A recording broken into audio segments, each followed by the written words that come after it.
Welcome back to Mass Effect. JC here. And today, we're going to finish off this last little bit on the Citadel, and then we're off into space.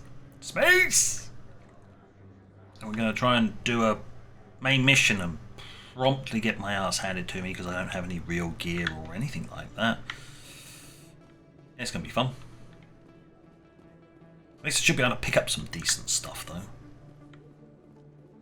Alright. Hello there, friend. You were expecting me to come through that door, weren't you? Hi, I'm here. Commander, I wasn't expecting to see you again. Is there something you want? You can start by telling me the truth, Shorban. I'm not sure what you're referring to. My experiments are... Your lies are catching up with you. We spoke with your friend, Jalid. You spoke with Jalid? Then you know about the data? No, but you're gonna tell me. Everything. You boys can go. Looks like my plans have changed. It's not as bad as you think, Commander. Jalid and I just got a little over our heads. Keep talking. The company we work for developed an experimental procedure for use in medical scanners. Jalid and I saw even more potential, so we stole the plans and secretly developed a tool to scan the Keepers. Can you imagine? A tool that can actually get readings from the Keepers? What's so special about that? The Keepers are almost impossible to scan, and you can't capture them or get samples. They just self-destruct. After centuries here, we still don't know anything about them. Don't you see? We were the first to scan them, ever. You've seen it yourself, Commander. You know we can do it. Yes, I've already done it all. Why are you trying to kill your partner? I'm not trying to kill him. Jalid's job was to disseminate our initial findings. But he decided to keep the data for himself. Maybe to sell it. I don't know. So you're just trying to get back what Jalid already stole. We lost our heads. We just couldn't let an opportunity like this pass us by. Commander, if you'll just continue gathering data for me, imagine what we might learn. And you'll stand to make a bit of a profit yourself, remember?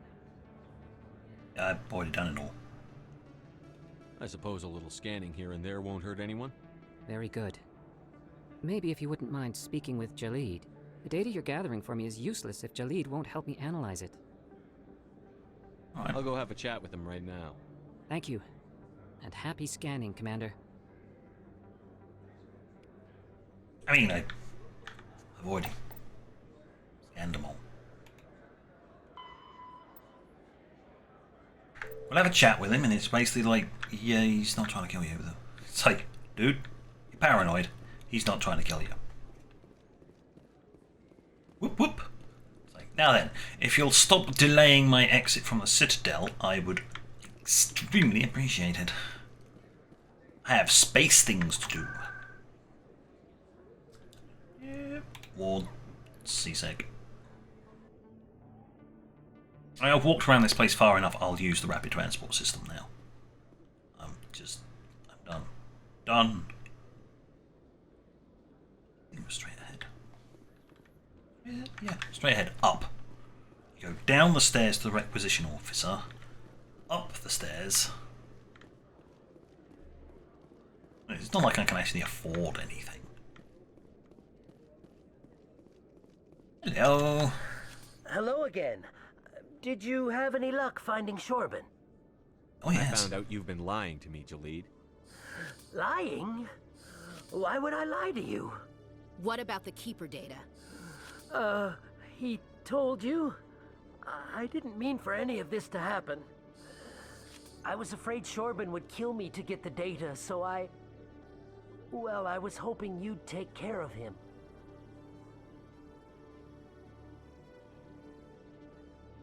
I'm scanning the Keepers for Shorban, but you two need to stop fighting. You're helping us?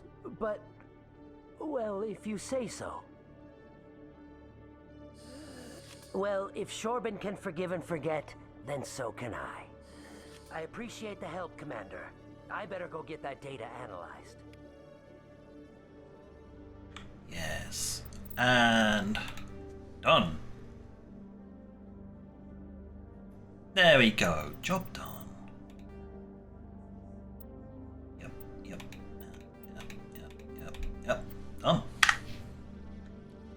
Hey, peeps! We're done! Woohoo!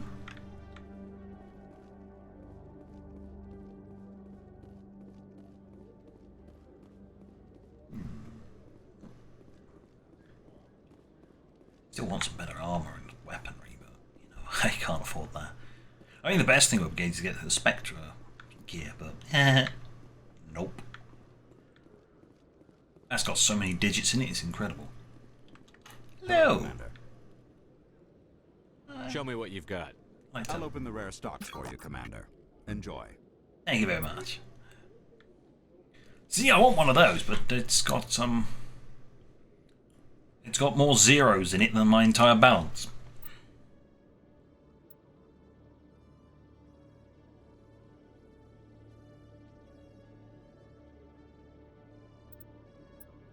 Ooh. Hello.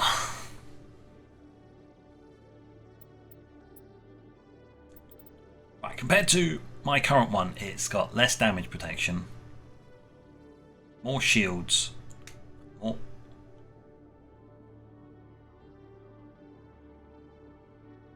Ladies and gentlemen, this is what we call armor.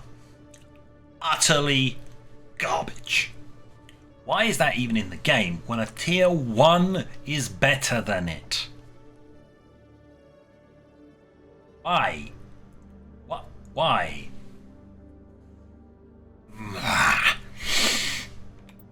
So annoying. It's all medium, it's all heavy.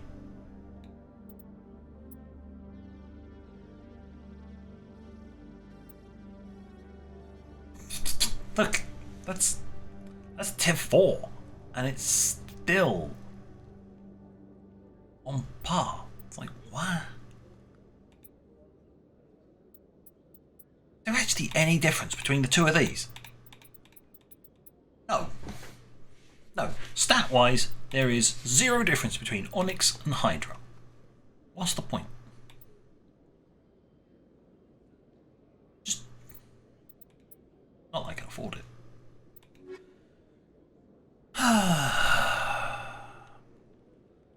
The RPG part of this game really is a bit weird, which is basically why they dropped the armor system after this game.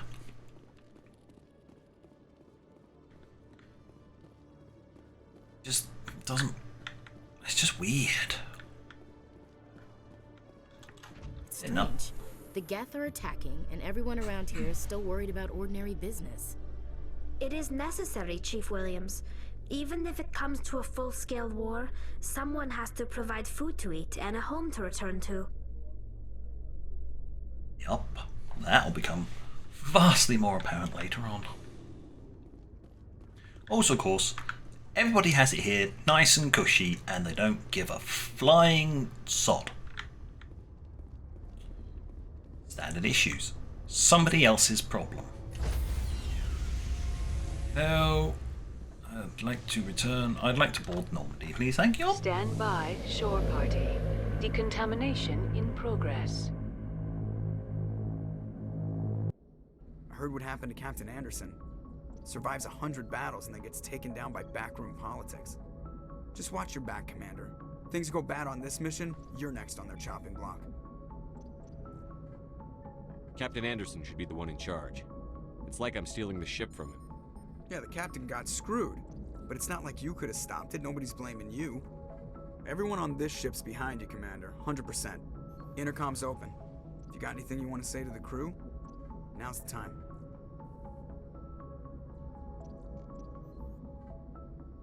This is Commander Shepard speaking. We have our orders. Find Saren before he finds the conduit. I won't lie to you, crew. This mission isn't going to be easy.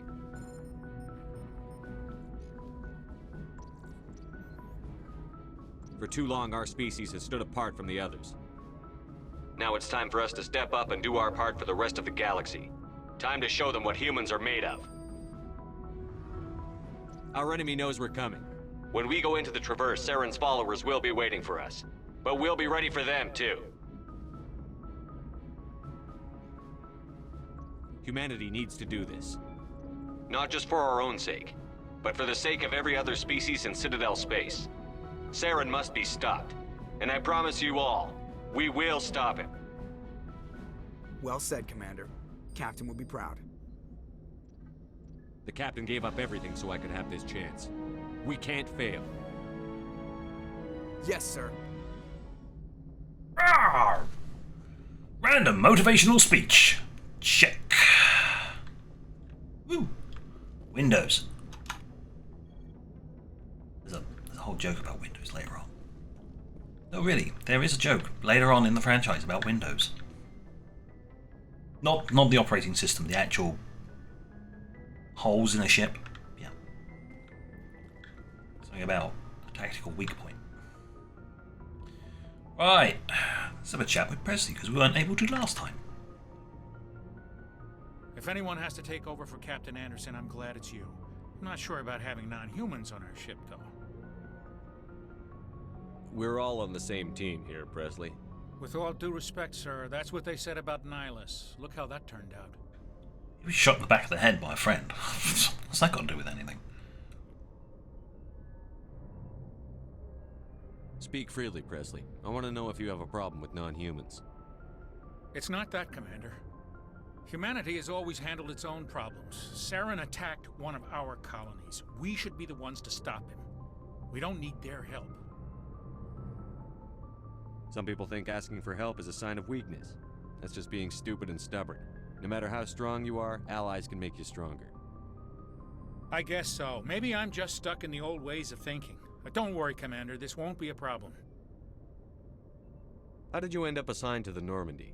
I signed up with the Alliance as a navigator right out of school, following in my grandfather's footsteps, I guess. My first posting was on the Agincourt. We were one of the first reinforcements to arrive at Elysium after the Blitz hit. Those raiders were no match for an Alliance frigate. Of course, the only reason the colony was still standing was because of you, Commander. I can't believe you held out as long as you did. How'd you end up on the Normandy? I got my officer's commission after Elysium. Must have made an impression on the right people. Captain asked for me when he was picking his crew. Nice. Carry on, Presley. Yes, sir. That's it. That's all you ever get to talk to him about. As far as I know, that's it. Done. He's Thank you. Saluted. And we've got more people we can talk to now. We'll head all the way down to the bottom. See what non-existent stuff we can buy from the requisitions officer. Or more likely, look at all the shiny stuff he's got and not be able to afford them. Looking for supplies? Yeah. Let's see what you've got. You bet, Commander. And see, we can buy everything for the same price. Which is wonderful. Still looking for armor. Ooh. Can I afford it? No. I love that. I go, ooh, look! Shine. Oh. There's the shields mostly. Everything else is roughly the same. It's the shields, and I've got barrier, so. Right, there's so many dots we can now go and talk to. It's great. Hello, Garrus. Thanks for bringing me on board, Commander. I knew working with a Spectre would be better than life at CSEC. Have you worked with a Spectre before? Well, no, but I know what they're like. Spectres make their own rules. You're free to handle things your way. At CSEC, you're buried by rules. The damn bureaucrats are always on your back. For the most part, the rules are there for a reason. Maybe. But sometimes it feels like the rules are only there to stop me from doing my work. If I'm trying to take down a suspect, it shouldn't matter how I do it, as long as I do it. But CSEC wants it done their way. Protocol and procedure come first. That's why I left. So you just quit because you didn't like the way they do things? There's more to it than that. It didn't start out bad, but as I rose in ranks, I got saddled with more and more red tape. CSEC's handling of Saren was typical. I just couldn't take it anymore. I hate leaving. I hope you made the right choice. I'd hate for you to regret it later. Well, that's sort of why I teamed up with you. It's a chance for me to get off the Citadel, see how things are done outside C-Sec. Either way, I plan to make the most of this. And without C-Sec headquarters looking over my shoulder, well, maybe I can get the job done my way for a change. If getting the job done means endangering innocent people, then no. We get the job done right, not fast. Got it? I wasn't trying to. I understand, Commander. Go. Got the rules. I'm being weird. Hey, can I scan the damn Mako again? Hey, what? I want the... Oh, sneaky. I don't want to talk to Garrus. I want to have a look at the Mako. Can I have the Mako, please? Oh, you little sod. Ha! Got it. Aha, game. Now I've got everyone's lockers as well. I have no gear, so it doesn't really matter. We'll have a chat with you. We'll have a chat. Commander? What's your opinion on the last mission? Kinda wish you'd got there sooner, Commander. No offense, I appreciate the rescue. I just wish... Ah, this is still based on the last primary mission, which was Eden Prime. You wish we'd been able to save the rest of your unit? Yes, sir. If I had been more alert, we wouldn't have been cut down by an ambush. The Geth are perfect ambushers. They don't move, they don't make noise, they don't even breathe. Sir, they have flashlight heads. I'll make sure it doesn't happen again. Dismissed, Chief. Sir. Yep. Won't be able to do more talking with the original crew members until after the next main mission. Nice ship you've got, Shepard. What can I do for you? What's your story, Rex? There's no story. Always a story. Go ask the Quarian if you want stories. You Krogan live for centuries. Don't tell me you haven't had a few interesting adventures. Well, there was this one time the Turians almost wiped out our entire race. That was fun. I heard about that. You know, they almost did the same to us. It's not the same. It seems pretty much the same to me. So your people were infected with a genetic mutation? An infection that makes only a few in 1,000 children survive birth?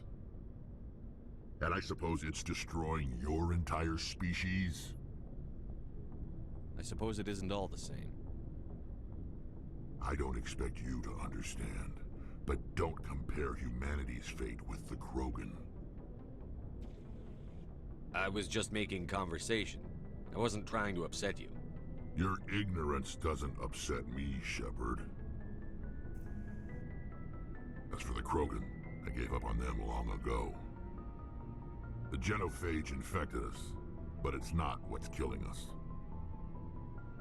Are your people really dying? We're sure not getting any stronger. We're too spread out. None of us are interested in staying in our own system. Lots of species have left their homes and prospered. But they go to colonize new worlds. We're not settlers. We're warriors. We want to fight. So we leave. Hire ourselves out. And most of us never go back.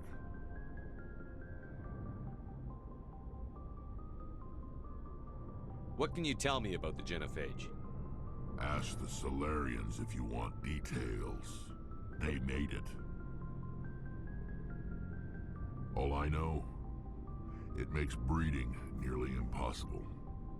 Thousands die in stillbirth, and most never get that far. Every Krogan is infected, every one, and no one's rushing to find a cure. Why don't the Krogan try to find a cure? When was the last time you saw a Krogan scientist? You ask a Krogan, would he rather find a cure for the genophage or fight for credits? He'll choose fighting every time. It's just who we are, Shepard. I can't change that. Nobody can. Okay. So long, Rex. Shepard. Right, well that's the fun and cheery side of things. Oy. Hello, engineer. Hey, Commander, you know that Quarian, Tally? She's been spending all her time down here asking me about our engines. I'll tell her to leave you alone. What? No, she's amazing. I wish my guys were half as smart as she is. Give her a month on board and she'll know more about our engines than I do. She's got a real knack for technology, that one. I can see why you wanted her to come along. I figured she'd be a real asset to the team. You got an eye for Tally, Commander, but I'm guessing that's not why you came down here. Oh, I am asking nosy questions, because this entire episode is actually probably going to be filled up with talking with everybody. Then I no longer have to ever talk to them all again.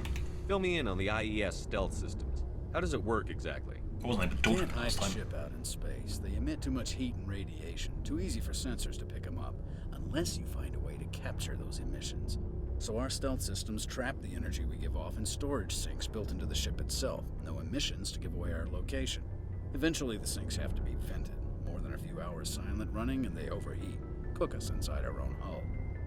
Ugh. Nice. There's no way for anyone to detect us? A visual scan can still pick us up. Anyone looking out a window can see us plain as day. But you have to be pretty close to get an actual visual out in space. Most vessels rely on scanners. As long as the stealth systems are engaged, they can't see us. Not unless we accelerate to FTL speeds. Why doesn't it work with faster than light travel? Cranking up to FTL blue shifts our emissions, pushes them into frequencies too high to capture in the sinks. As soon as we make the jump, it's like setting off a flare. Sensors can pick up our location whenever we enter or exit FTL flight, but for short-range missions, our stealth systems are amazing, and we've got the only one. It'd be nice if they improved that eventually. I want to know more about the Normandy.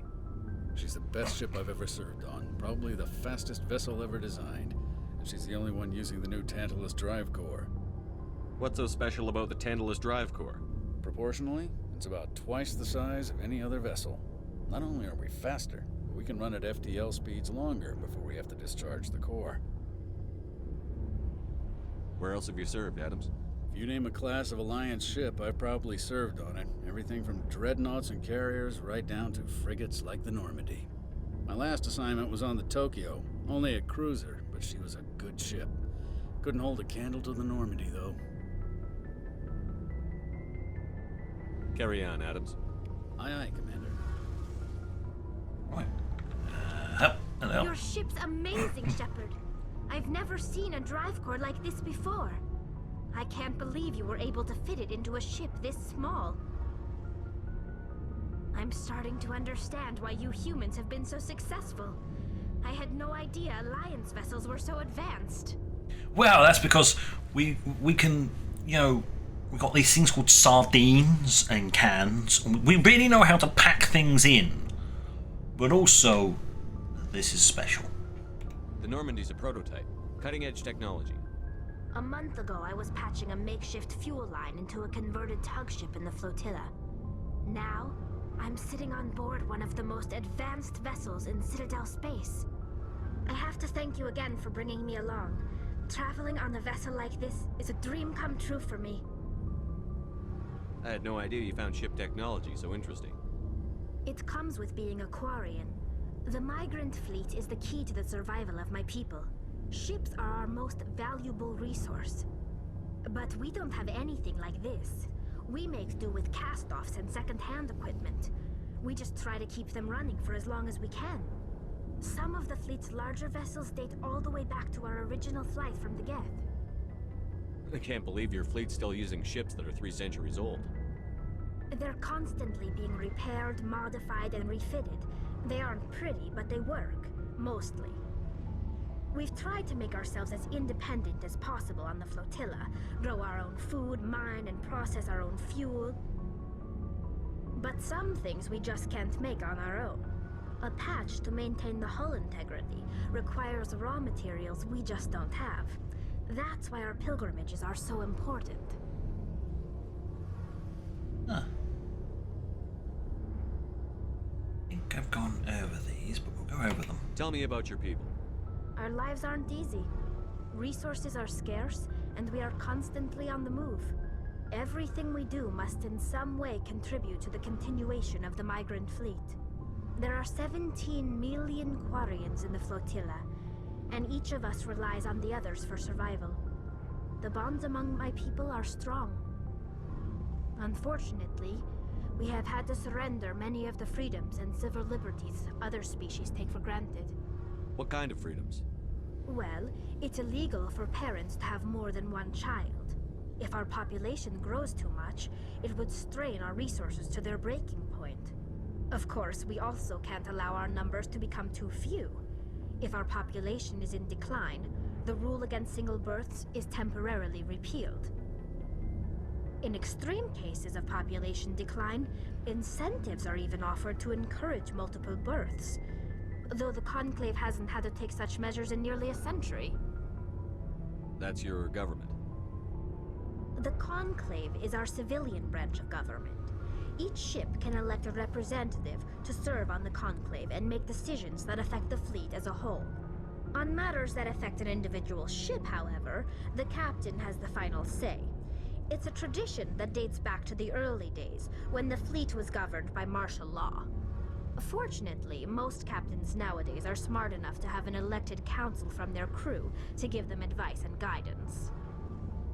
So the ultimate power rests with elected officials. In practice, the Conclave and the respective council for each ship tend to set the rules that govern our daily lives. But in theory, we are still under military jurisdiction. The 5 top-ranking military officials in the fleet serve on the Admiralty Board. These 5 have the power to overrule any decision by the Conclave in case of emergency. To do so requires unanimous agreement among the Admiralty, and they can only do this once. After that, the entire board must resign their posts. It's a safeguard that served us well. In nearly 3 centuries, the Admiralty Board has only overruled the Conclave 4 times. Nice. Interesting way of dealing with it. You use your power, you have to step down. I want to know more about the Geth. I doubt I can tell you anything you don't already know. It's been almost 3 centuries since they drove my people into exile. All I know is the story of their origins. What they were when we created them, and how they turned on us. What we really want to know is why flashlight heads. Interesting. The Geth were originally created to serve as an automated manual labor force. Initially, their intelligence was as limited as any VI. Over time, we made small modifications to their programming to allow them to perform more varied and complex tasks, bringing them closer and closer to true AI status. See? The way to utter damnation is paved by small steps and good intentions. It's always the same. Just a little tweak here, a little tweak there. What's the worst that could happen? Ah. Yes, they've wiped us all out. How come the council didn't step in and stop you? This wasn't true AI research. We may have been skirting the bounds of the law, but we never did anything that was actually illegal. The changes were so insignificant, so gradual, that we were able to control them. Or so we thought. But one thing we underestimated was the power of the neural network. A million Geth thinking simultaneously created an inherently unstable matrix. So, the Geth share brain power? Many of the Geth's logic systems were designed to work in concert with other nearby Geth. Basically, the more of them you have in a group, the smarter they are. So there's some sort of group consciousness? No, nothing like that. They cannot share sensory data or information. Their programming cannot handle that much simultaneous input. Each Geth maintains an individual awareness and identity. The neural network only operates on a process-based level. It's basically the synthetic equivalent of a subconscious. But when they're in close proximity, they can coordinate low-level functional processes, freeing up more capacity for original or independent thought. Yeah, see, this is where the character differs from me. I understood that. I mean, having a degree in computer science and artificial intelligence kind of helps. You kind of already understand these core concepts. Nah. Words are apparently very hard. We're also running out of time, so... Okay, Tally, can we finish this? That doesn't make any sense. I'm probably oversimplifying. The Geth are incredibly advanced and complex creations. All you need to know is that they get smarter when they gather in large numbers. As we built more and more Geth, their effective intelligence became more sophisticated, more abstract. One day, a Geth began to ask its Quarian overseer questions about the nature of its existence. Am I alive? Why am I here? What is my purpose? As you can imagine, this caused a near panic among my people. I don't see what's so bad about those questions. The Geth were created to engage in mundane, repetitive, or dangerous manual labor. That's fine for machines, but it won't satisfy a sentient being for long. The Geth were showing signs of rudimentary self-awareness and independent thought. If the Geth were intelligent, then we were essentially using them as slaves. It was inevitable the newly sentient Geth would rebel against their situation. We knew they would rise up against us, so we acted first. A general order went out across all Quarian-controlled systems to permanently deactivate all Geth. The Geth responded to this order violently. You can't blame them for fighting for their survival. We had no other choice. The Geth were already on the verge of revolution. By acting quickly, we had a chance to end the war before it began. The hope was that most of the Geth would still be little more than machines, incapable of organized resistance. But they had progressed much further than anyone anticipated. The war was long and bloody. Millions upon millions of Quarians died at their hands. In the end, we were forced to flee our own homeworld. We feared the Geth would pursue us, but they never came beyond the Veil. Now we drift through space, exile, searching for a way to reclaim what was once ours. It's hard to feel sorry for you. Your ancestors tried to wipe out another species. We made a mistake when we created the Geth in the first place, but we did not make a mistake when we went to war against them. If we had not acted, they would have wiped us out. They're a synthetic life form. They have no use for organics. None. Why do you think they cut themselves off from the rest of the galaxy? Why do you think they've killed every organic being who's ever tried to contact them? They didn't kill Saren. What does that tell you? The Geth are not innocent victims in all this. They're the enemy. They want to destroy us. Not just the Quarians. All organic life. That's why they've joined up with Saren. And that's why we have to stop him. Yeah, I'm sure that line of thought is going to pan out in later installments. Spoiler. No. Not quite that simple. I know we've already talked to her about the pilgrimage, and we're out of time. So, on that cheery note, thanks Tally for being about as grim as Rex. I should go. See you later. Yeah. My crewmates, they're all so happy and cheerful. It's all sunshine and rainbows, isn't it? Decapitated bunny rabbits. Going up. There is nobody else to talk to, so at this point, next time, we're going to go to the Artemis Tau cluster, if I remember rightly, and we're going to go and find our final crew member. Apparently I just got a codex entry by standing on this one spot here, which is a neat trick. So there we go, the galaxy map. We are ready to go into the galaxy! Yay! And I don't have to talk to half the crew ever again. other than the active crew members that you can take on missions, because they react every main mission, which is about 4, 5. It's about 4 or 5 missions. So yeah. But on that note, thank you for watching. And until next time, this is JC, out.